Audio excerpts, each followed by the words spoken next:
Hello and welcome to another in my introduction to business video tutorials.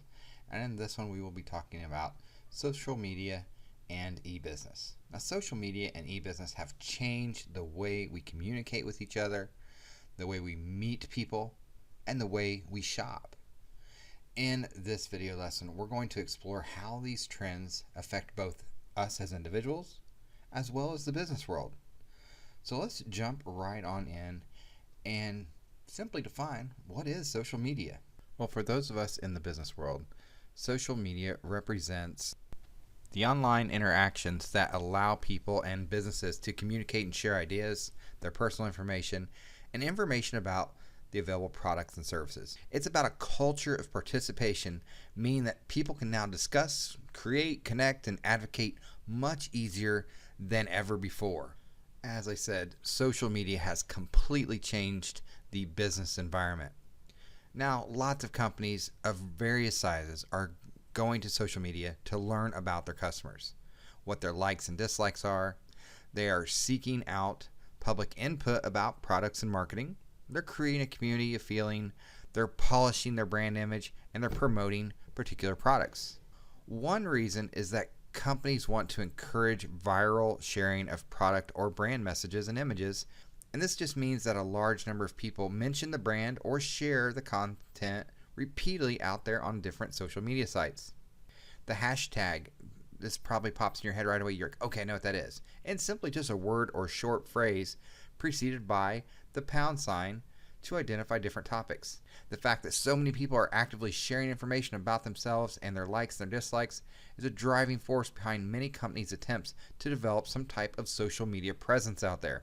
Now, with traditional marketing ads, these were top down. Companies use ads to promote their products without any opportunity for feedback. But with social media, this is no longer the case. If a person has a bad experience with a product or some type of service, they tend to go out there and let the whole world know by writing about it on some type of social media. The bottom line, because of social media, companies no longer have very much control over what is going to be said about their product or their services. However, they still often are going to respond to the negative comments about the company and its products or services that's made by the customers. This can sometimes take a response and change it or turn it around the public's perception of them and how they respond to those type of comments. Even if the company's response does not completely resolve the issue, customers appreciate that a company is making an effort to improve their customer service and showing that they're actually listening to the voice of the customer. Now let's move on to talk about some benefits of social media usage. As you can see here, there's an increased exposure to the company and its brand. They can increase the traffic of using social media to their sites. Their customers can become very loyal, and I've talked in previous lessons about brand loyalty. So you can see by the numbers here, there are a lot of great benefits for those companies that are actually using social media. Now, how are they doing that? Well, they're using various social media tools. So for a business, part of what makes the social media challenging is the sheer number of ways there are to interact with other businesses and both their existing customer base as well as the customer base they've yet to acquire, their potential customers.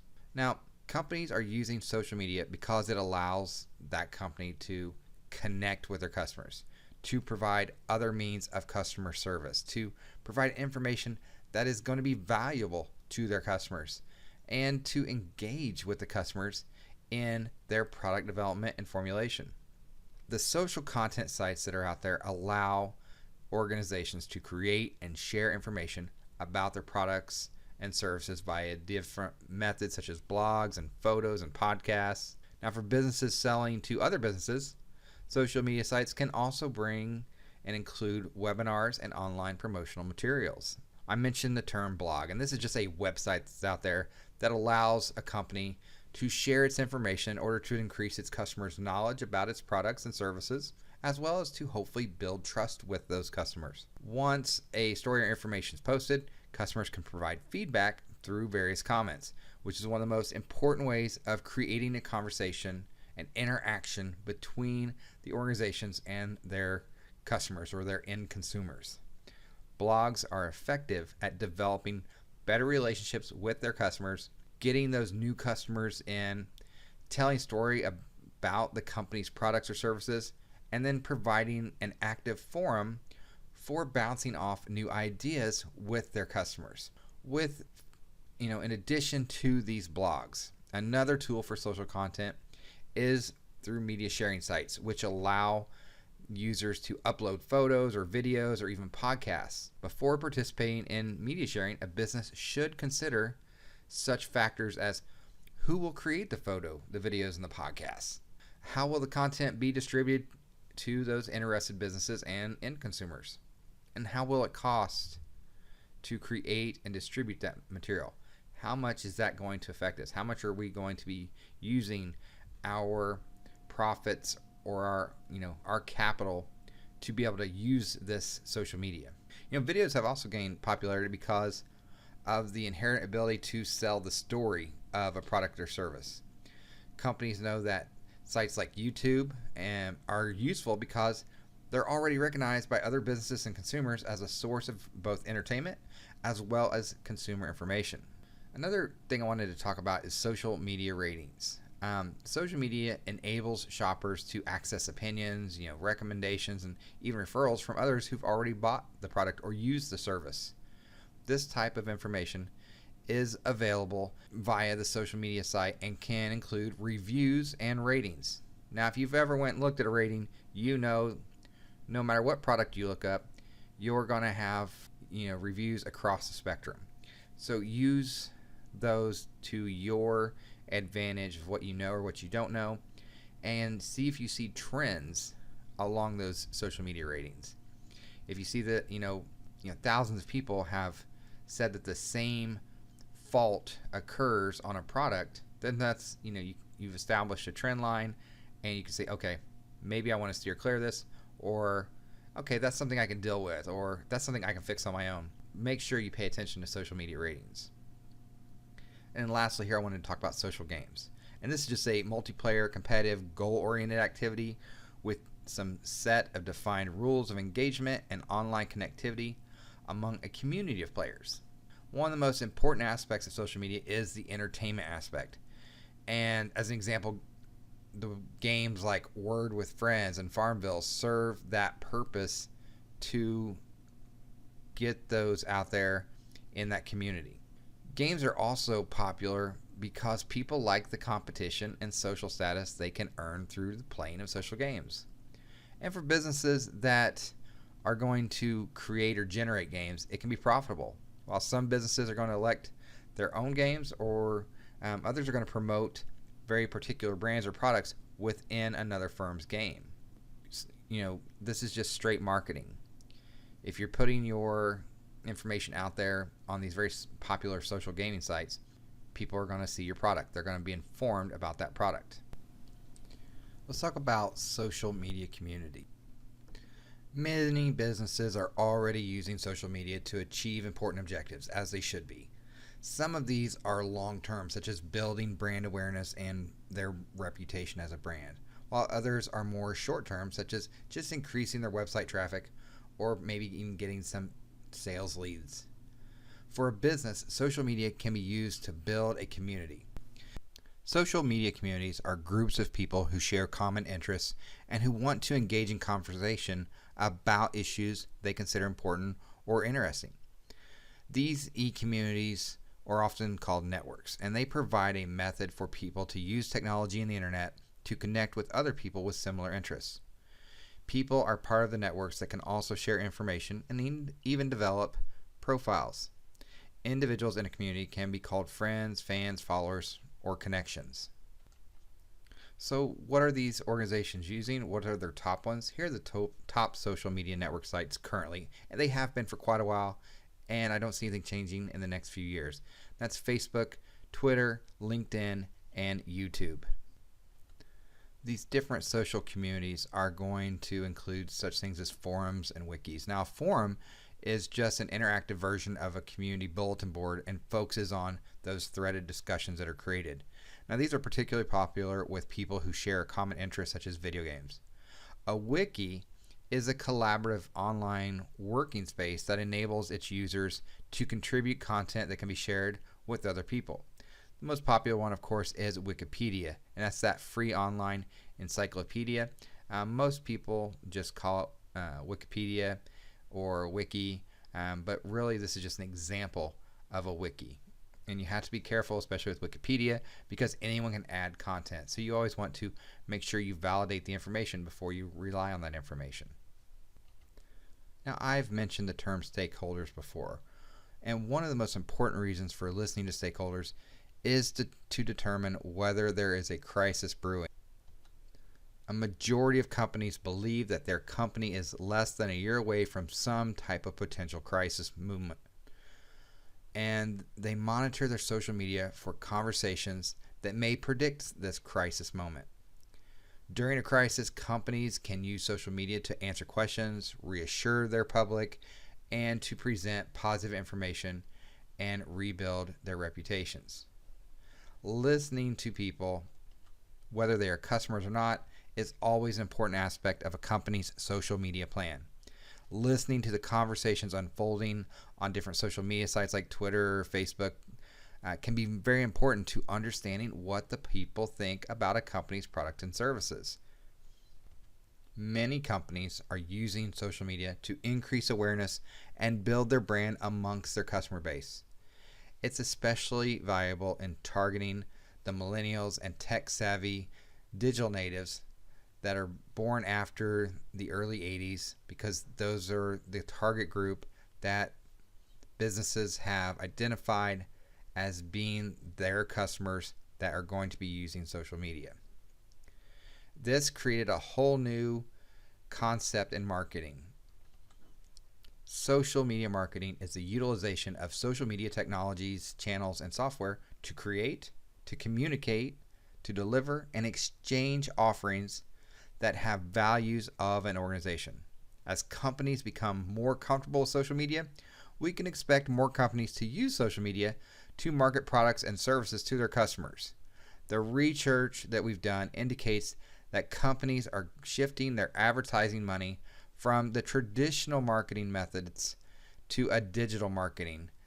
And experts are predicting that social media will account for over $17 billion of all online advertising expenditure per year. The reason is really simple. People are spending more time online. And while they're online, we might as well find ways to market to them. Companies can use social media to conduct much of their customer base research. And this brings up a very popular term, crowdsourcing. And the crowdsourcing involves outsourcing tasks to a group of people in order to tap into the ideas of the crowd. In some cases, valuable information can be obtained by crowd voting. Companies can even build different communities for specific brands in order to obtain information and then generate the new ideas from that customer feedback. Now let's look at another way that we're achieving business objectives through social media, and that's with employee recruitment. Traditionally, companies have used current employees to recruit new employees. Pretty simple concept. Current employees' friends and family may prove to be a good candidate. Social media takes that concept to a whole nother level. Sites like LinkedIn, which is the largest social network for professionals, has been quite effective by large corporations, small businesses, nonprofit organizations, and government agencies that want to recruit new employees into the organization. This allows that potential employee base to be expanded exponentially. LinkedIn isn't the only site. There are commercials and advertisements and social marketing that's used all the time for different apps and social media sites that help the human resources department with the recruiting of new employees. Well, how should businesses and organizations take advantage of social media? It's quite simple. They need to look at developing a social media plan. And before just jumping right in and developing this plan to use social media to the organization's advantage, it's obviously important to determine how social media can improve your organization's overall performance and how the social media is going to fit into your company's objectives and other promotional activities. But once you've reached a decision to develop that social media plan, here are the steps we're going to take. We're going to First of all, we're going to listen to determine the opportunities. Often, social media is used to just listen to what customers like and what they don't like about a company's product or services. Monitoring social media sites also allows us managers and employees to enter the conversation and tell the company's side of the story. In addition, companies can monitor social media sites to gather information about competitors and what is being said about the industry as a whole. Once we've done step 1 in listening, we need to establish our social media objectives. After we listen, we analyze the information that we've obtained. It's important for us to use that information to develop specific objectives. For social media, an objective is a statement about what a social media plan should accomplish. For many companies, the most popular objectives are increasing brand awareness, acquiring new customers, introducing new products, retaining your current customers, and gaining customer insight. Pretty simple. It's just you got to look at it for your overall objectives. Step 3, here ideally a company will have developed a customer profile that describes a typical customer in terms of their age, their income, their gender, their ethnicity, various other characteristics. It also helps to know how those customers think and how they spend their time, how much money that they use to buy, and how often their buying habits are occurring. Additionally, it's important to really understand how customers are using social media. A business should consider all of the available and relevant information about potential and existing customers when they're creating a social media profile or plan. The next step is to move into step 4, and that's selecting which social media tools they are going to utilize.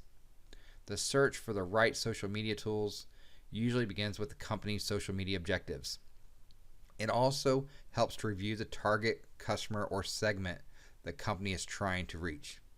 With this information, the next step is to choose the right social media tool to reach out to the right customers for the organization.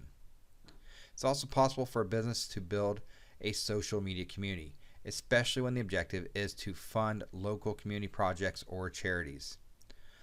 Often, money for worthwhile projects is obtained through crowdfunding, and that's just a method of raising money from a large group of people who donate small amounts of money using the internet and different various social media. So now we're going to move into step 5, which is to implement and integrate the plan. Once your social media tools have obviously been identified, the organization can implement and integrate the social media plan. Now, because social media plan doesn't necessarily have a starting and stop date, it's different from the traditional advertising campaigns. Some social media activities continue and have a life of their own.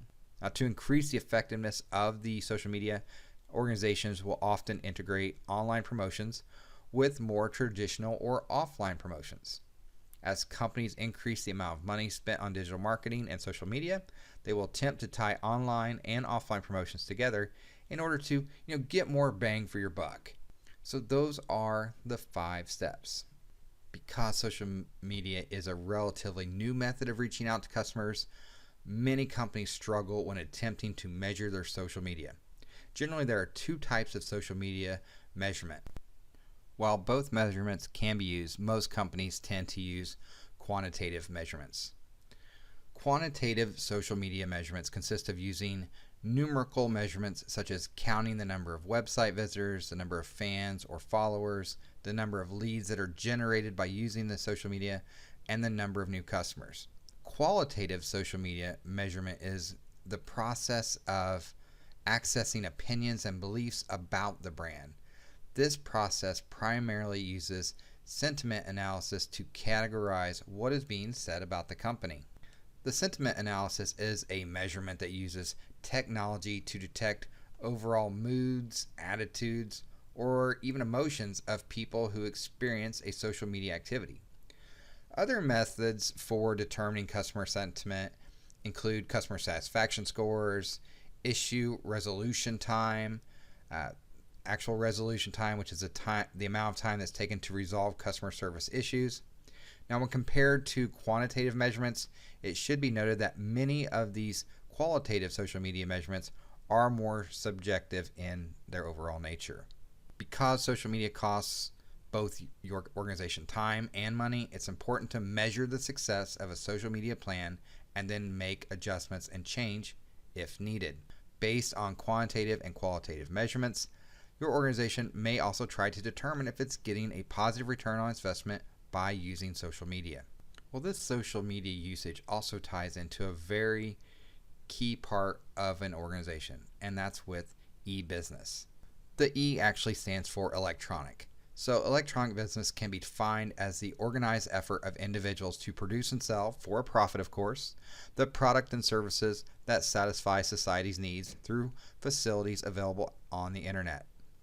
In a strict sense, e-business is used when talking about all business activities and practices that are conducted on the internet by an individual firm or organization. On the other hand, e-commerce is a part of e-business and usually refers to only the part for buying and selling activities conducted online. So you'll hear the term e-commerce as well. With the popularity of smartphone usage and tablets, they're capable of functioning such as using the internet access and email. More and more companies are using mobile marketing. These are just communications with and selling to their customers through their various mobile devices that they're so tied to in their everyday life. A growing number of companies have apps to take and make mobile transactions faster and more convenient for their customers. Now, to be organized, a business must combine their human, material, informational, and financial resources, but the resources in an e-business may be much more specialized than in a typical business. People who design, create, and maintain websites are only a mere fraction of the specialized human resources that are required for a successful e-business. Material resources must include specialized computers, sophisticated equipment, and highly developed software, as well as having a high-speed internet connection. Computer programs that track the number of customers who view a firm's website are generally among some of that specialized information resources that are going to be required. Now, with the financial resources, this usually reflects greater participation by individual entrepreneurs, venture capitalists, and investors that are willing to invest in a high-tech firm instead of conventional financial sources such as your local banks.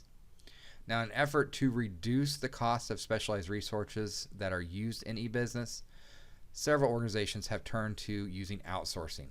And I've mentioned what outsourcing is before, and that's just the process of finding outside vendors and suppliers that provide professional help or materials at a much lower cost.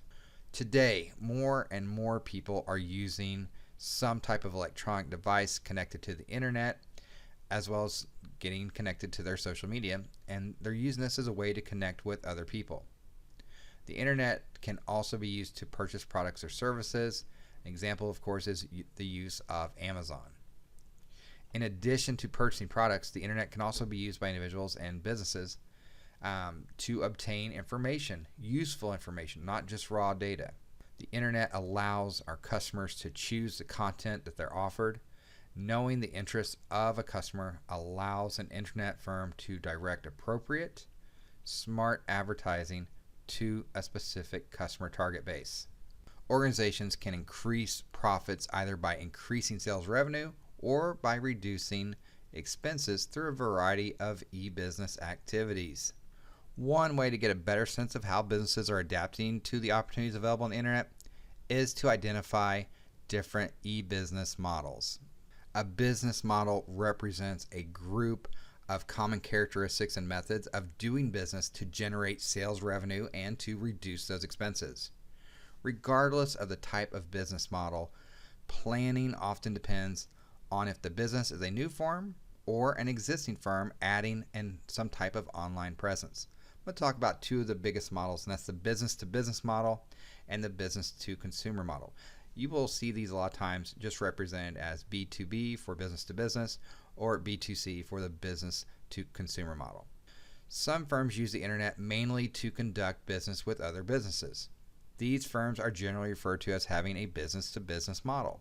When we examine the business to business model here, two clear types emerge. In the first type, the focus is simply on facilitating sales transactions between the businesses. And secondly, A more complex type of business-to-business model involves a company and its suppliers. Today, suppliers use the internet to bid on products and services that they wish to sell to a customer and learn about the customer's rules and procedures that must be followed. Now, companies that have the business-to-consumer model are focused on individual consumers. Typically, a business firm that uses the business-to-consumer model must have and answer some basic questions, such as, will consumers use websites merely to simplify and speed up comparison shopping? Or will consumers purchase services and products online, or will they end up buying at a traditional retail store? Or here's another question is, what sort of products and services are best suited for online shopping? So there's a lot of questions that can come about when trying to do this. Now, business to consumer firms also attempt to build long-term relationships with their customers by making some type of special effort to make sure that the customer is satisfied and that a problem, if there is any, that they get quickly resolved. Specialized software can help build good customer relationships. Tracking decisions and buying preferences as customers navigate a website, for instance, these are going to help management make well-informed decisions about how best to serve their online customers. Since the beginning of commercial activity on the internet, developments in computer technology and e-business have been very rapid and formidable. However, success is not always guaranteed. Today, most of the organizations involved in the internet, social media, and e-business use a more intelligent approach to development. Fortunately, the long-term view held by the majority of analysts is that the internet, social media, and e-business will expand along with related computer technologies. Americans comprise nearly 10% of all users. Approximately 89% of American population uses the internet, indicating that our future growth in the United States is limited. We're already using, and the majority of us are using it. Experts also predict that the number of companies using e-business to increase sales and reduce expenses will obviously continue to rise. Organizations that adapt existing business models to an online environment will continue to dominate development. The social and legal concerns for the internet, social media, and e-business extend well beyond those shared by all businesses. Essentially, the internet is, as silly as it sounds, a new frontier without borders and without much control by government or other organizations. Social responsibility and ethical behavior by individuals and businesses on the internet are obviously major concerns. An ethically questionable practice is the unauthorized access and use of information discovered through computerized tracking of users once they are connected to the internet. There are several other threats to users' privacy and confidentiality. Monitoring an employee's computer usage may be intended to help employers police unauthorized internet use on company time, but the same records can also give the firm an opportunity to observe what otherwise might be considered private and confidential information. Experts suggest that at the very least, employers need to disclose the level of surveillance to their employees and consider the corporate motivation for monitoring employees' behavior. Some firms also practice a concept known as data mining. This is that practice of searching through data records looking for useful information. Based on the individual's information, data mining analysis can provide what type or what might be considered private and confidential information about individuals. Because the internet is often regarded as an unregulated frontier, as I mentioned, both individuals and businesses users must be aware of online risks and dangers. A general term that describes software designed to infiltrate a computer system without the user's consent, this is called malware. It is often based on criminal or malicious intent and can include computer viruses, spyware, deceptive adware, and other software that's going to be capable of criminal activities. A lot of consumers are also concerned about fraud. Because the internet allows easy creation of websites, access from anywhere in the world, and anonymity for the individual creators, it's almost going to be impossible to know with certainty that the website, organization, or individuals that you believe you are interacting with are who they are and what they seem to be. So make sure that you understand some basic internet and information security. There are obviously future challenges for computer technology, social media, and e-business. Today, there's more information available than ever before, and the amount of information will only increase exponentially in the future. In order to obtain more information in the future, both you as the individual and the organization must consider the cost of obtaining information and computer technology and keeping information safe. As an organization, we must consider a number of external and internal forces that affect computer technology and our e-business. There's a lot of information that's packed in businesses using social media, getting into the 21st century and incorporating e-businesses. There's a lot of challenges that they're going to face, not only as organizations, but for us as consumers. Thank you for following along in this video tutorial on social media and e-business. I hope you're going to take away some helpful information and go on and do some more research on your own. Take care and have a great day.